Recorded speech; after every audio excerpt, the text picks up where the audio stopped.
So this first story, the narrator, they're in their early 20s, and they're just completely drawn to Los Angeles. The classic LA dream. Totally. They heard this phrase, big dreams are found on the streets of Los Angeles, and it just stuck with them. They thought, okay, this is it. This is my path. Yeah. So at 22, they make the leap, move into an apartment, but importantly, they move in with their childhood best friend, Carla. And Carla had already been in LA for years, right? Since she was 9. Yeah, exactly. Yeah. But they were still super close, grew up together since they were like 2 years old. That's a deep bond. A really deep bond. And Carla, she was apparently quite the character, popular, known as Lina de la Fiesta, queen of the party. Okay.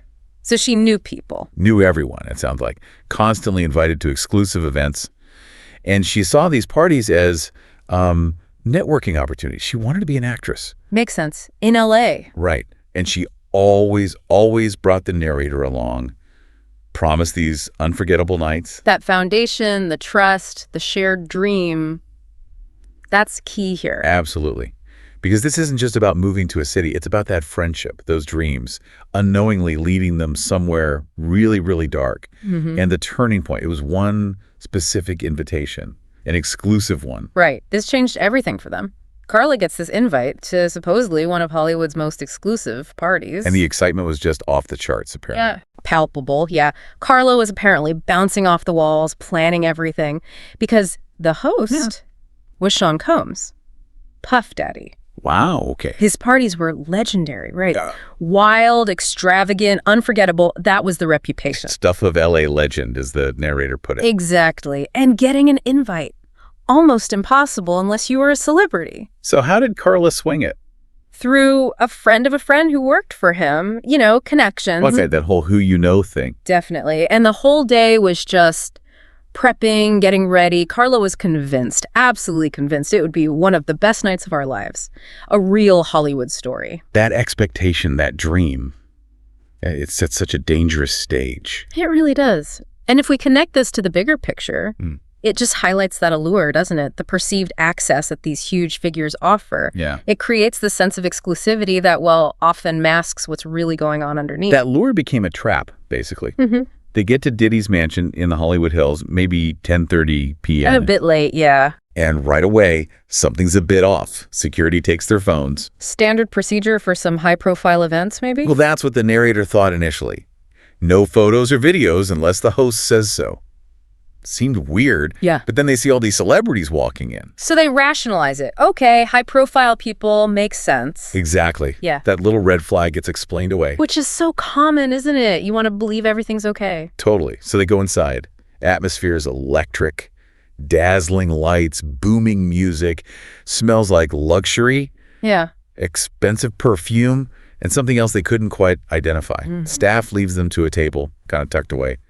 And then they present a confidentiality agreement. Ah, the NDA. Yeah. Another red flag, but again, presented as just part of the exclusive deal. Right. You're important, so you need to sign this. So what does this mean when you're caught up in it all? The music's pounding, celebs everywhere, you're buzzing. Signing a paper seems minor, right? Especially under pressure. Carla just signs it. Boom.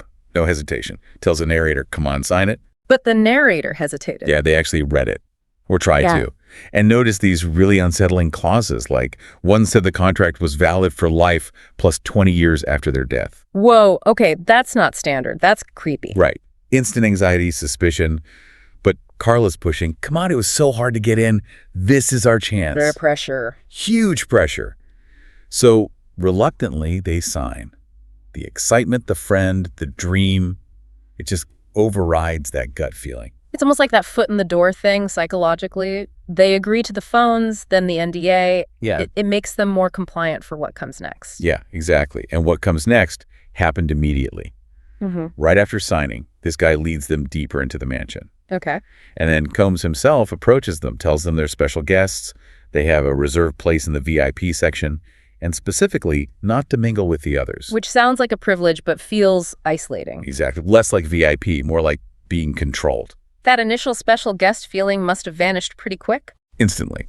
A big guard escorts them to this secluded room, heavy door. And when it opens, the narrator just says, nothing short of a nightmare. Oh, God. It was a BDSM dungeon, no question. Naked women hung from the ceiling, Some had needles in their skin. Some were bleeding. They even used the word hematania. Blood play. Okay, so this is organized. Yeah. Specific fetishes. Yeah.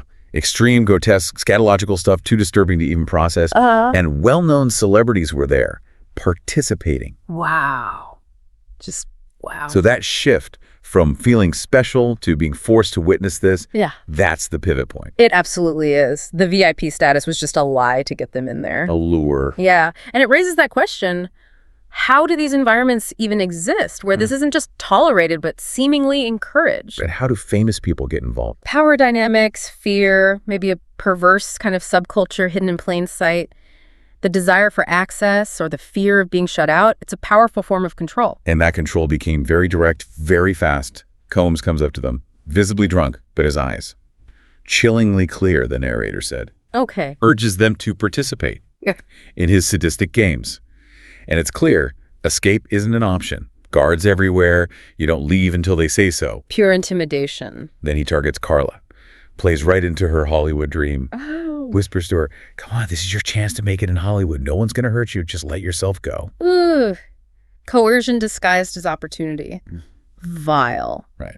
Despite the narrator trying to resist, they're both dragged into it, forced to participate in things they couldn't even describe fully. Just unimaginable.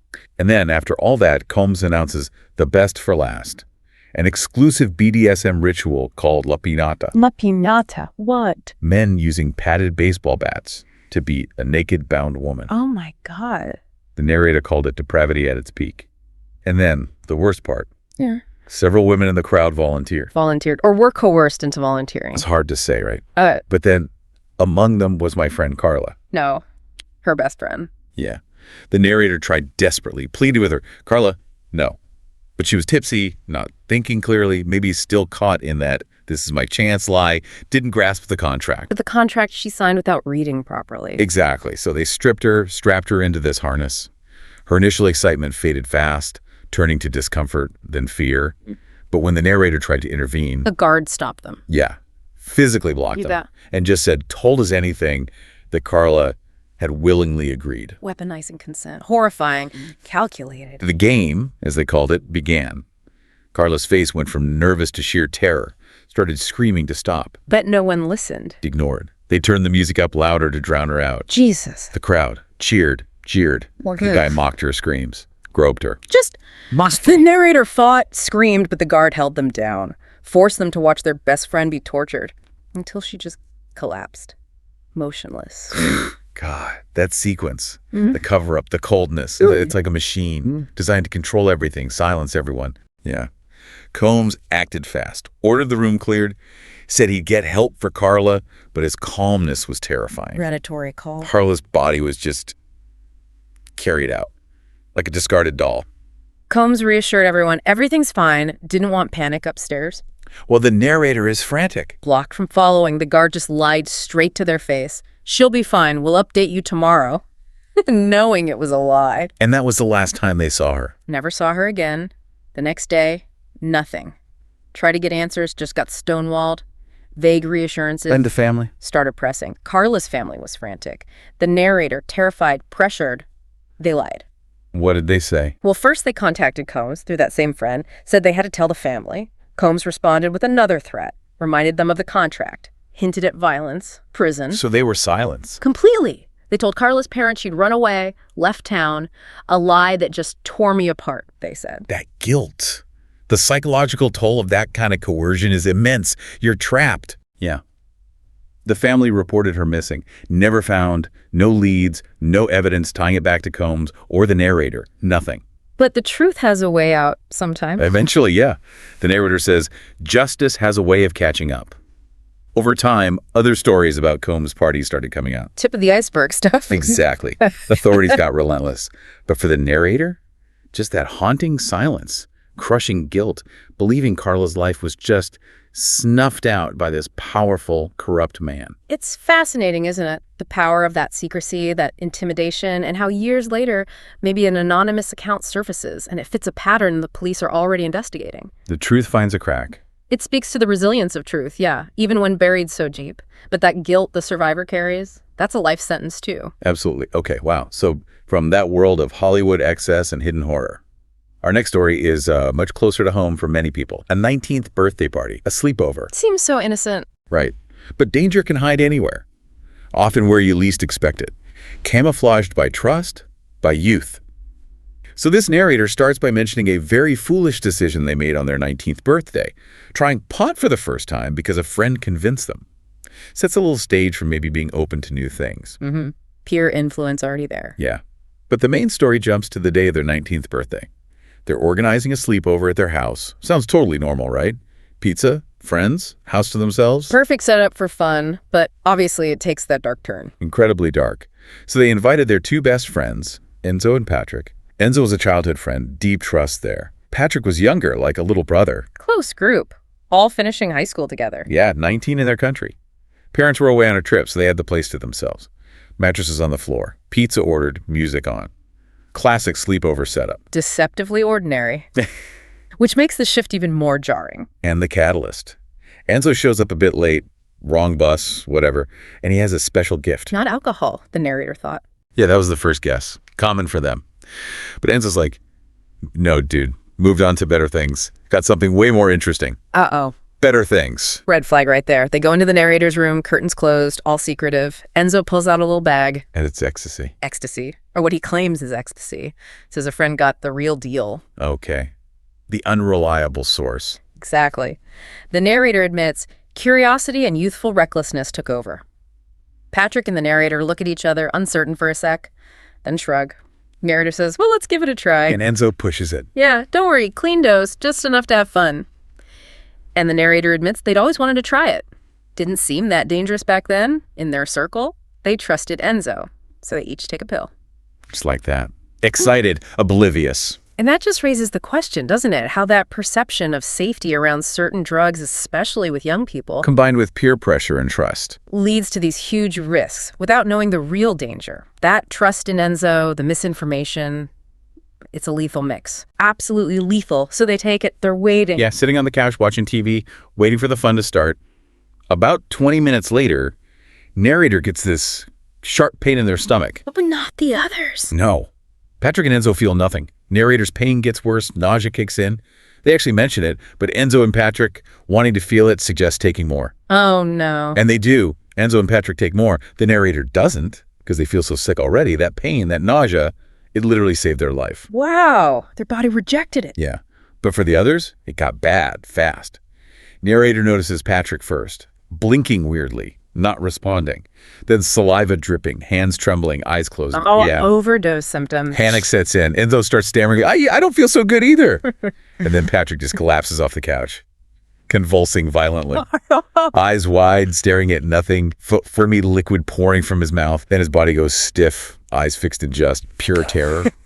And he stops moving. No. Narrator checks for a pulse. Nothing. Skin going pale.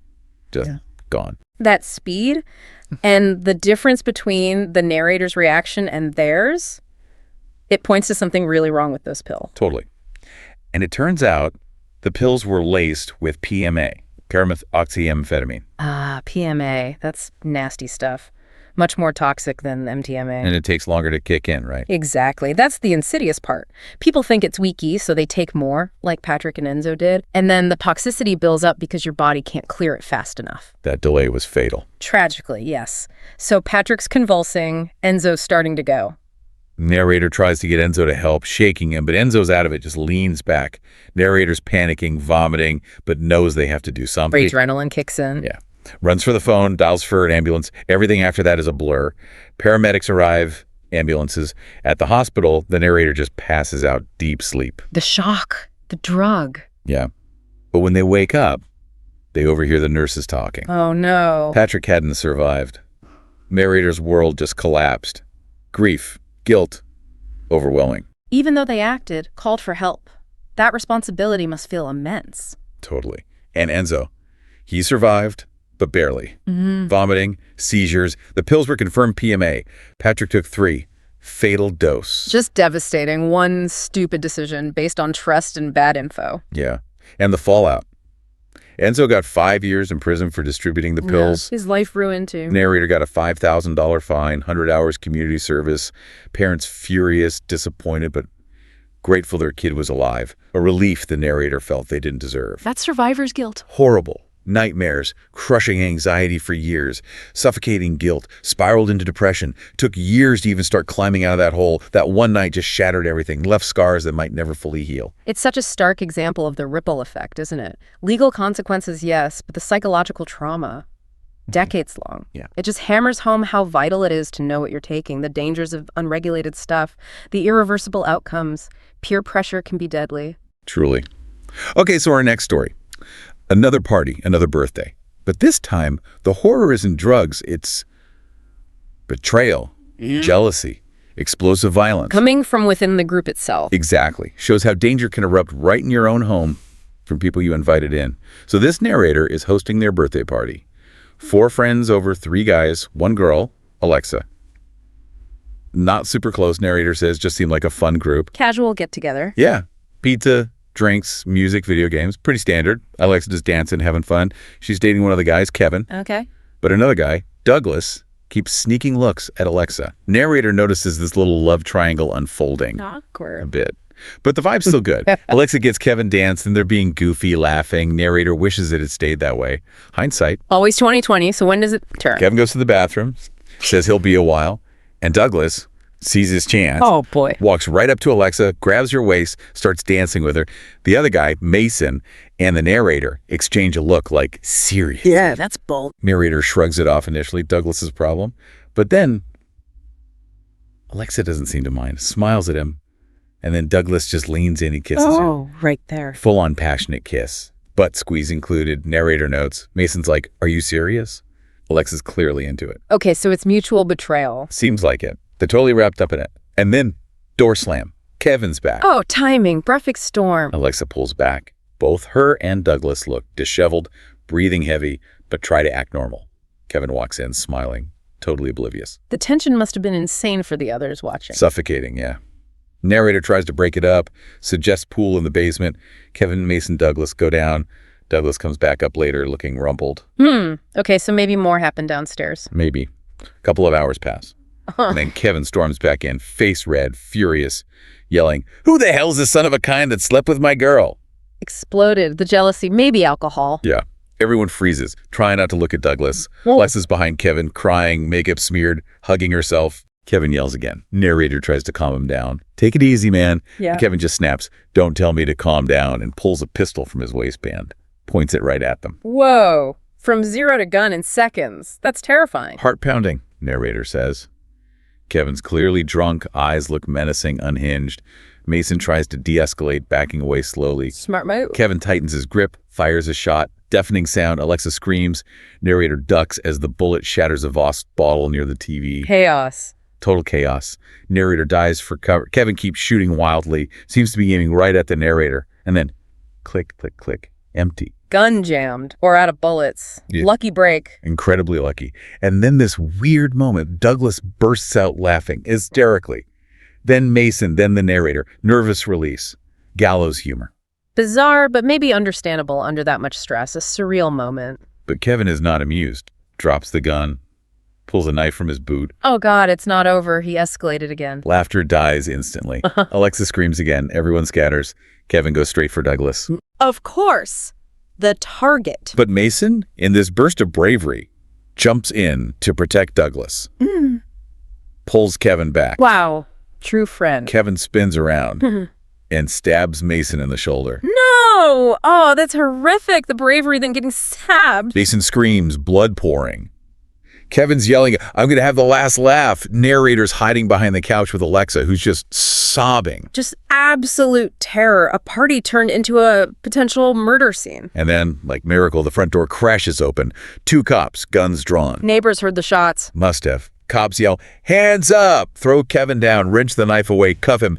Instantly, the violence stops. Thank God for the quick response. Seriously. Ambulance comes for Mason and Douglas. Police take statements. Narrator's just shaking, thinking, I could have died tonight. A shock. The what-ifs. Yeah. And that self-blame. What was I thinking inviting strangers? Pops an aspirin. Knows they'll never see that group again. Just a complete disaster. And the long term. Still affects them. Says it happened over 30 years ago and they still shudder thinking about it. That kind of trauma stays with you. It's incredible how fast a familiar space, your own home, can become so dangerous when emotions and substances mix like that. Fragility of safety, right? Even behind your own locked door. Exactly, a potent reminder. Okay, so from that explosive violence, our last story. It's a different kind of horror. Isolation, silence, a vanishing act. The fear of the unknown. Precisely. A mountain cabin celebration turns into this terrifying disappearance, leaving just questions, an unbearable void. So the narrator sets this scene. Them, their wife Lisa, friends Tom and Sarah, newly engaged, celebrating, and the narrator's brother Brian with his girlfriend Sophia. A happy occasion, good group of friends and family. Yeah. Invited to Tom and Sarah's mountain cabin, Brian drives them all up these winding roads deep into the woods. Remote setting. Very. They arrive around 7 p.m. Sarah made dinner. They eat, chat, reminisce, play board games, drink wine. Cozy, idyllic, perfect getaway vibe. Establishing that false sense of security again. Peace, connection. Which makes the disruption even more jarring. Around 10 p.m., a knock at the door. Unexpected. Tom wasn't expecting anyone in that remote spot. No. Sarah opens it, and there stands this young woman, maybe 20s. Pale, dark circles under her eyes. Looks rough. Instantly suspicious. She says her truck broke down, needs help, and points to a truck in the driveway, hood up, man waving from inside. Okay. Seems plausible, maybe. But still weird. Brian and narrator look at Tom. Tom, being helpful, says he'll go check the truck. Splitting the group. First mistake, maybe, in hindsight? Maybe. And the girl steps inside. Immediately asks for food. Just blurts it out. Demanding? Narrator says they were stunned by the oddness. Sarah offers leftovers. The girl devours it like she hasn't eaten in days. Barely talks. Vague answers, just off. Red flags everywhere. The appearance, the demand for food, the vagueness. Right. The cozy vibe turns uneasy. But they dismiss it. Traveler in distress, maybe? Didn't realize it was the start of the nightmare. Hospitality overriding caution. It's so easy to do, isn't it? Wanting to help, seem polite. Yeah. But the narrator starts getting really uneasy. Keeps looking out for Tom. No sign of him or the man. Tells Brian we need to check. Good instinct finally kicking in. They walk down the driveway whispering suspicions. Find the toolbox. Tools scattered near the truck. No Tom. No man. They call his name. Just silence. Unsettling silence. Woods at night. Creepy. It's almost 11 p.m. now. Pitch dark. Brian says, we should call the police. Smart. Get help. But just as they turn back, a piercing scream from the cabin. Oh no. Women left inside. They sprint back, find the girl, the visitor, kicking and screaming at the bathroom door, knife in her hand. What? Where did she get a knife? Good question. Brian, a narrator, tackle her, get the knife, restrain her. Sarah has a cut on her arm. Not bad. Lisa and Sophia are shaken, but okay. But Tom. Still missing. And the phone. Lisa tries it. Dead. Phone line's dead. Okay. Calculated, sabotaged. This was planned. Exactly. The isolation becomes terrifyingly real. They're cut off. Brian and narrator grab flashlights, tell the women they'll be back in 20 minutes, go search for Tom again. Leaving the women alone with the restrained attacker. Risky. Huge risk. In the woods, they find it. A fallen telephone pole, clearly sabotaged, confirms their worst fears. This was deliberate. Chilling. Realizing you've walked into a trap. As they're rushing back towards the cabin, 2 gunshots echo through the trees. Gunshots. Oh, God. They freeze for a second, stunned, then run, get to the driveway. The truck is gone. Tom's toolbox, too. Man in the truck. They left. What about the girl? They burst into the house, shouting names. It's empty. Empty. Everyone. Sarah, Lisa, Sophia. And the tied-up girl. All vanished. Gone.